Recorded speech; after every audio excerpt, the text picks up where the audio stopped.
I have the most disgusting mother-in-law ever. She did something that's so unforgivable, even her own precious baby boy, my husband, who by the way is a floor mat. Well, she even has him about to go insane. Guys, here's a crazy mother-in-law story. One of the things that people fail to understand is that once you lie to the people you love about something as delicate and sensitive as your health, it breaks the trust. For months, my mother-in-law's been manipulating my husband and me to do whatever she wanted, while pretending to be sick. It's so heartbreaking because we loved her and make a lot of sacrifices for her, only to find out she's been using us. From the first day I met my mother-in-law, Clarissa, she was a real sweetheart.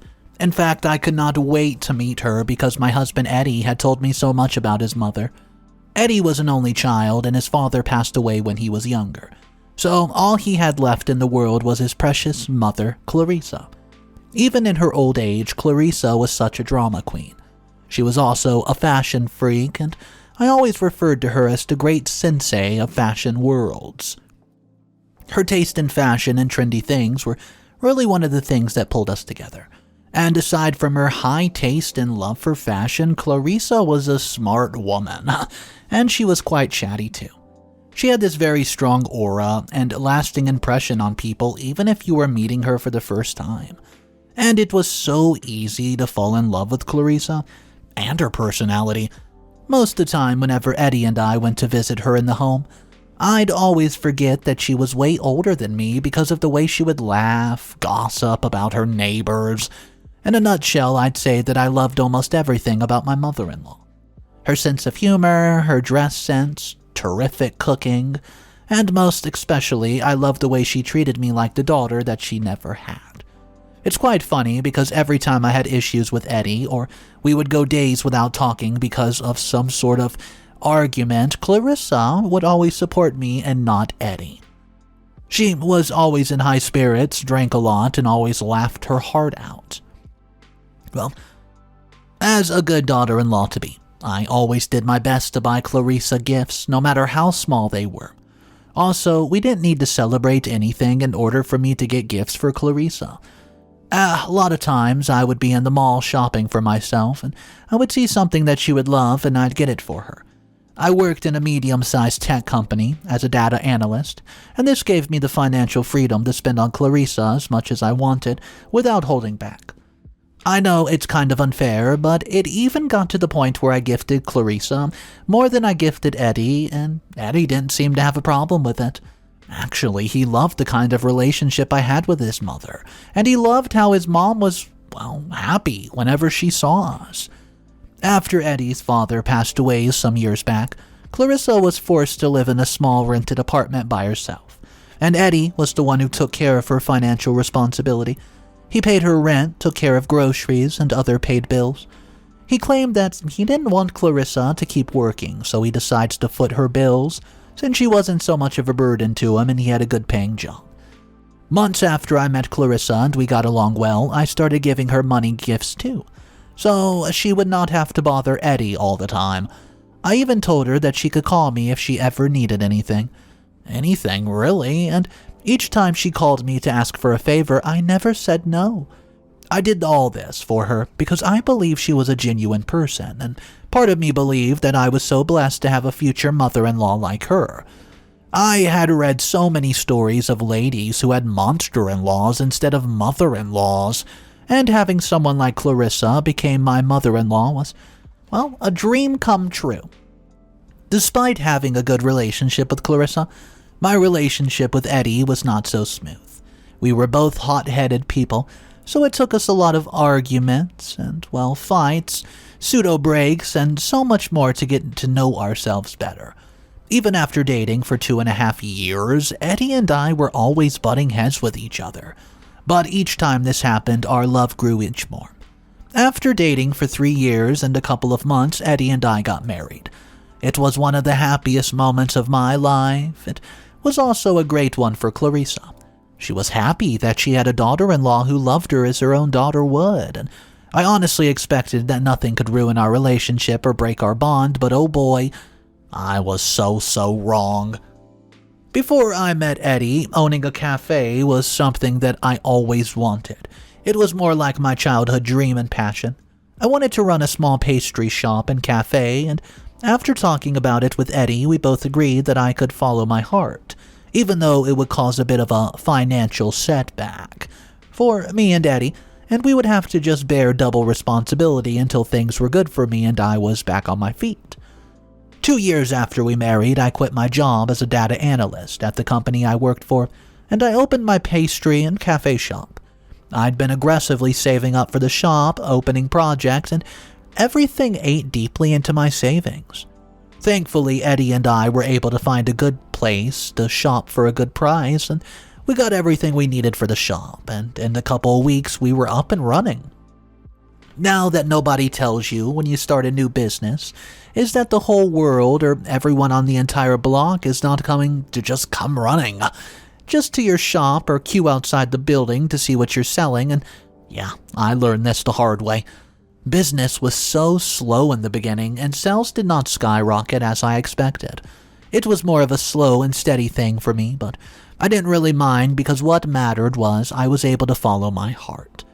Before I quit my job and opened up my shop, I discussed one time with Clarissa that I was going to leave my job and go after what I really wanted to do, and Clarissa advised me against it. She told me it was a stupid plan to leave a good-paying job like mine and go to some dumb cafe.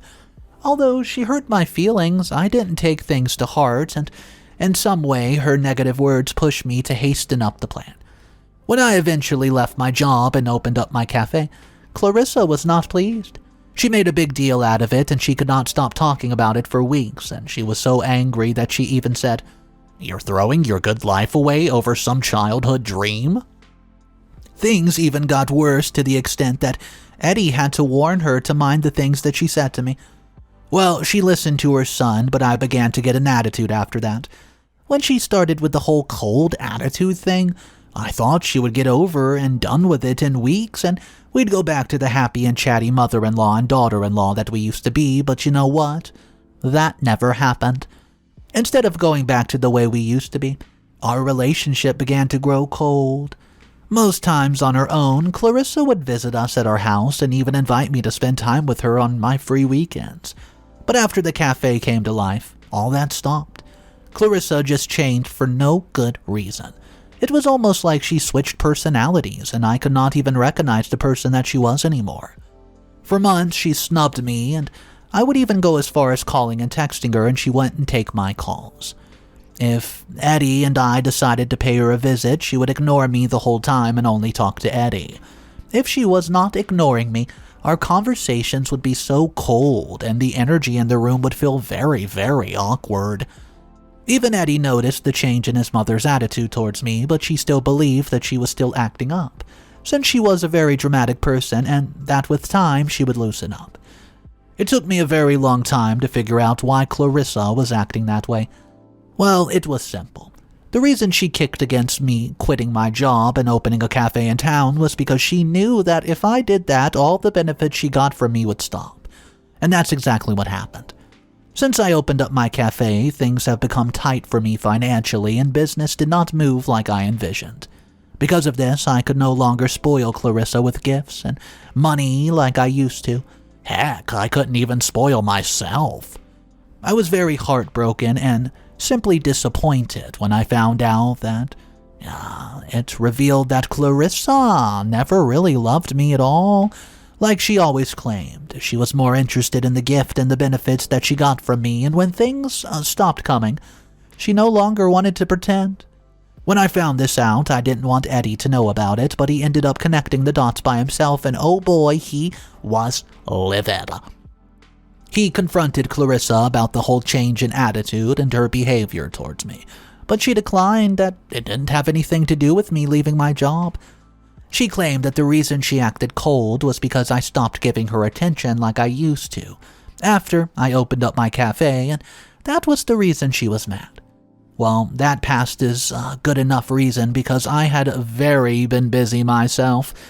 I was always in the cafe, I'm talking 24/7, to see how things were going with the new staff I hired, and any time I wasn't in this cafe, I was brainstorming on ways to make my business big.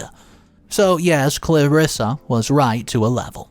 Her excuse of me not giving her enough attention softened my heart in some way, and it caused me to completely forget about my findings.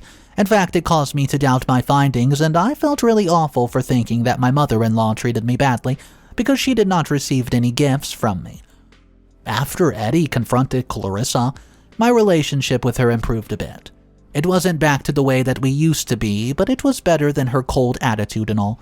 Being the smart person that she was, she tried to improve the communications on her end, so it would not appear like Eddy was right about his claims. A couple weeks after I made up with Clarissa, Eddy called me one day to tell me heartbreaking news. He said he's just gotten off the phone with Clarissa and she's very, very sick. She's been diagnosed with a severe heart problem and he sounded pretty shaken.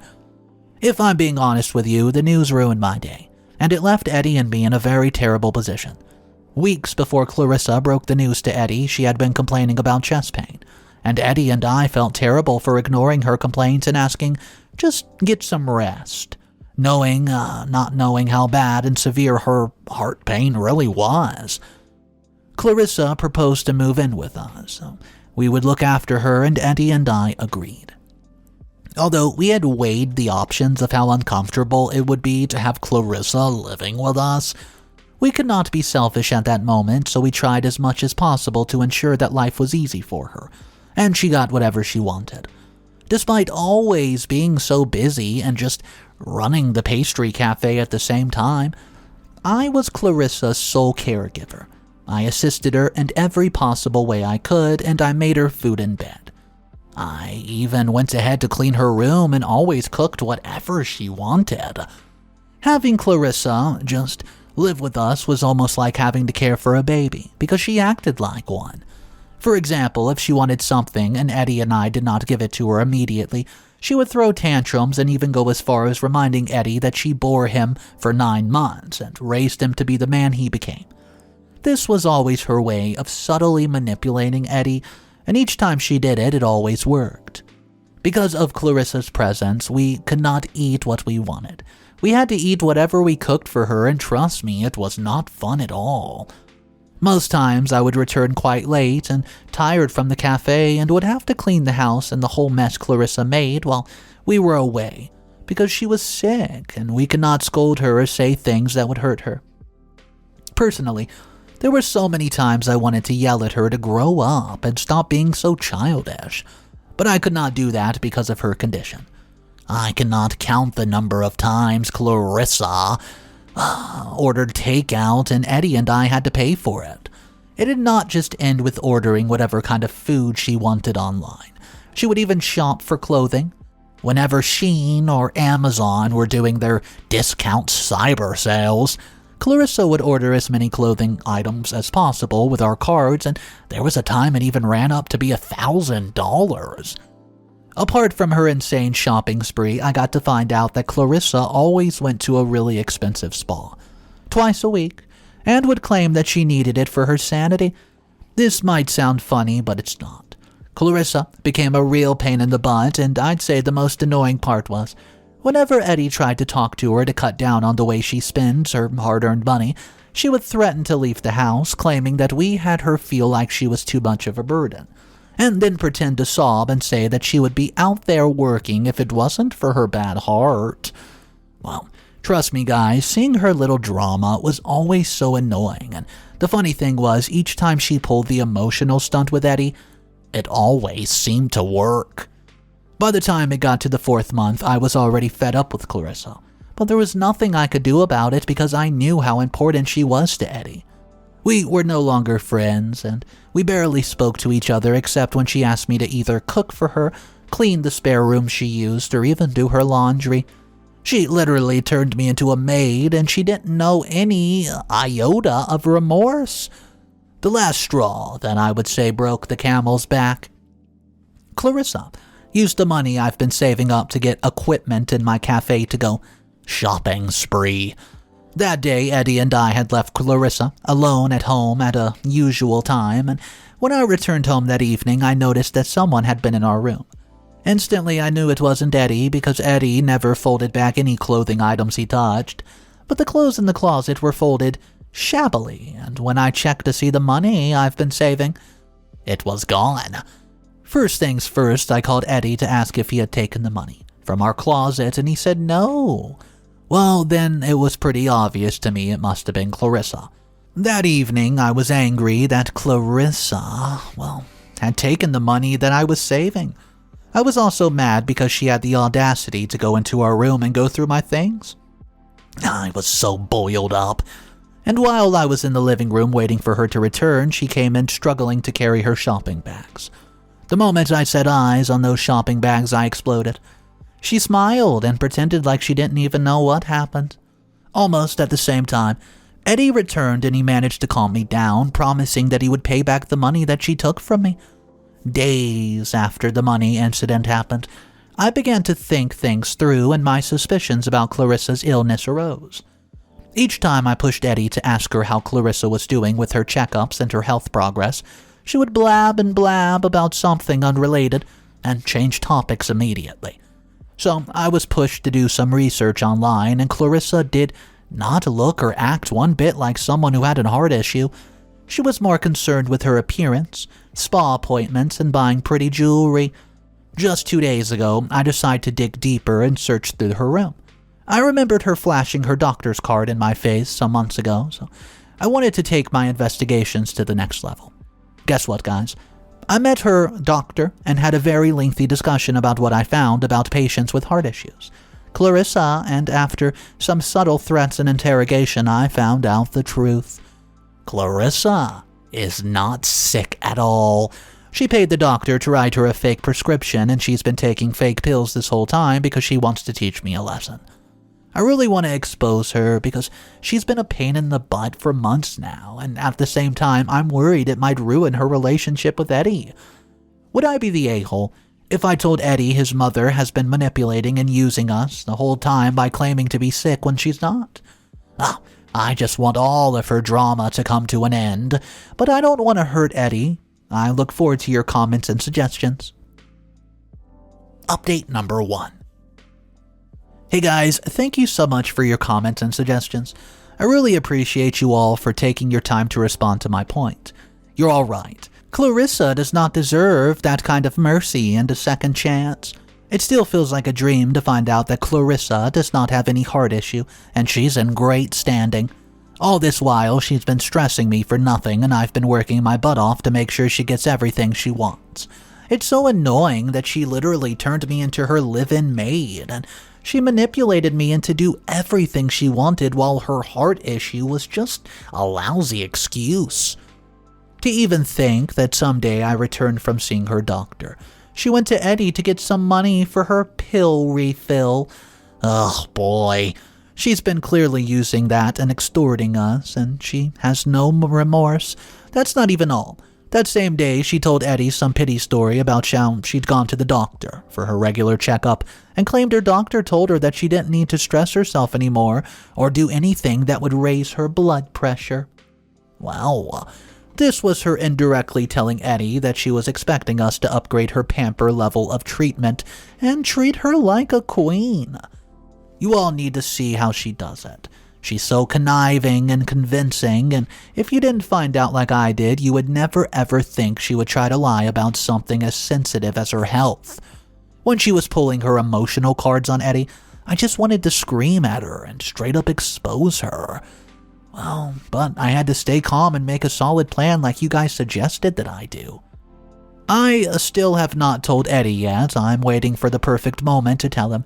I know he's going to doubt me, and that's why I recorded the entire conversation with his mother, the doctor, in advance. If I try to tell him and he doesn't believe me, all I have to do is play the recording for him, you know. As for Clarissa, her days are numbered, and I still wonder how Eddy will feel and what he'll do to his mother when he finds out that lying witch, well, that she is.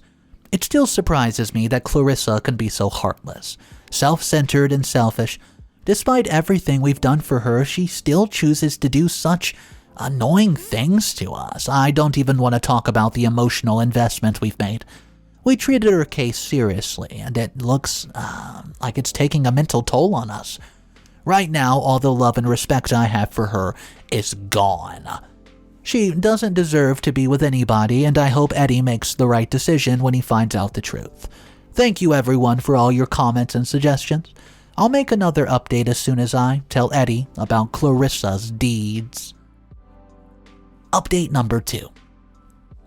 Hey guys, I don't know what I would have done without all your support, comments, and even your suggestions. Thank you so much. So I followed your advice and I decided to let the cat completely out of the bag. I finally told Eddy about what Clarissa's been doing and how she's been manipulating us. As expected, at first he objected. He said that I was overstepping my boundaries when his mother, and he almost got mad for me saying something so sensitive. I knew this would be a hard one for him because no child expects his or her mother to scam them in such a way and lie about her health, as Clarissa's done.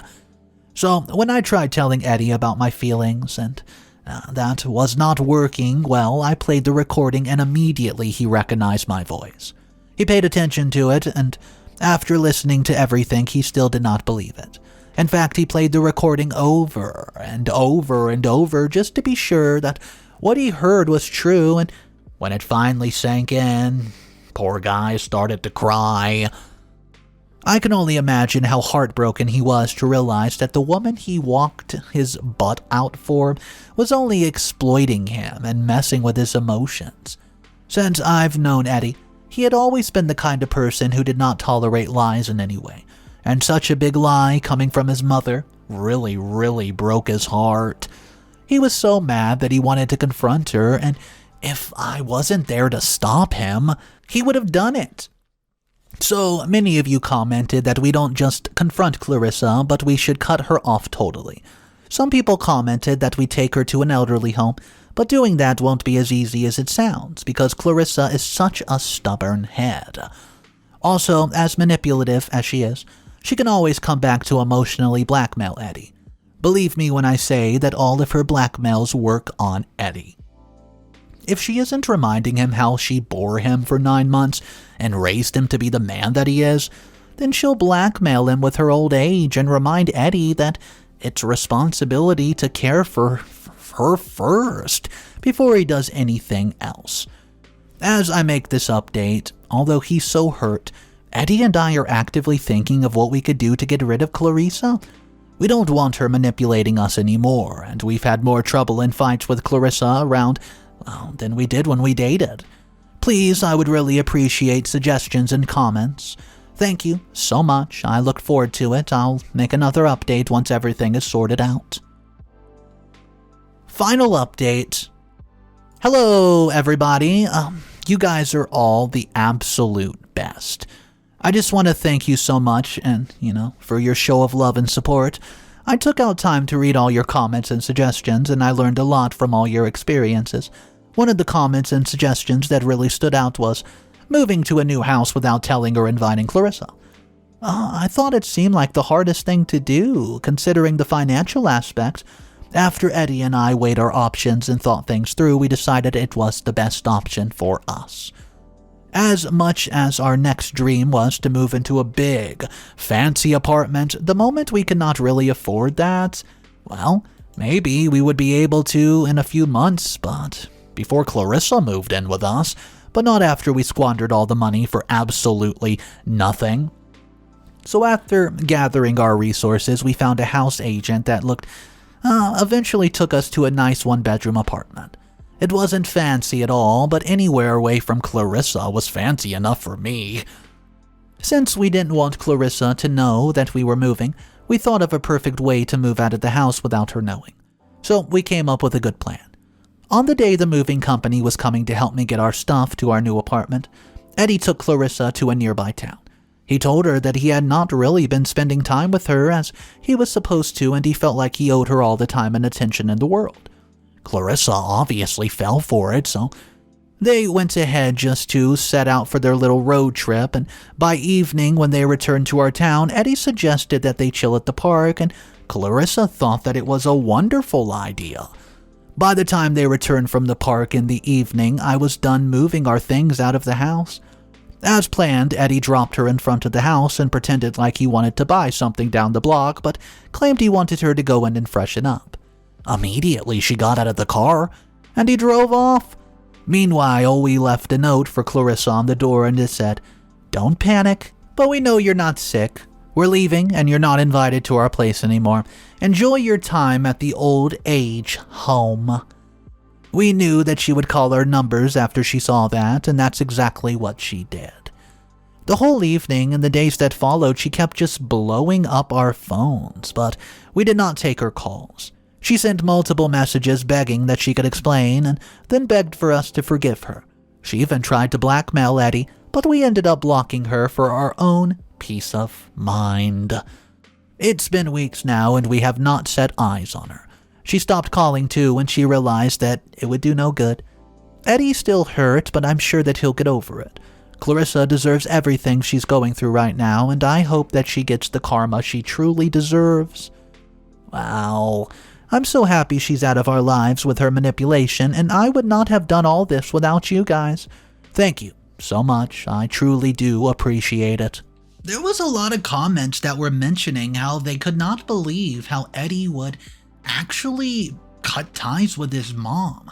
They thought that he was one of the people that we see sometimes in these stories that was what you would consider a floor mat, a mama's boy, and he was just going to keep basically enabling his mom over and over, but that's not what happened. OP and Eddy, they were able to leave behind the toxic mother that they had to deal with. I mean, if you fake your illness for attention, that is horrible. That's one of the worst things I've ever heard, because what happens when you truly do get sick? If you do, I mean, no one's going to believe you. They're going to look at you like you're a liar, a phony, fake. I want to know your thoughts and what you guys would have done if you were in OP's position. My name's Mr. Reddito. Thank you guys for joining me on today's stories. I hope you guys have a great day, and if you want to subscribe for more daily stories, click that button down below. Have a great day, and also remember, it's cool to be kind. Peace.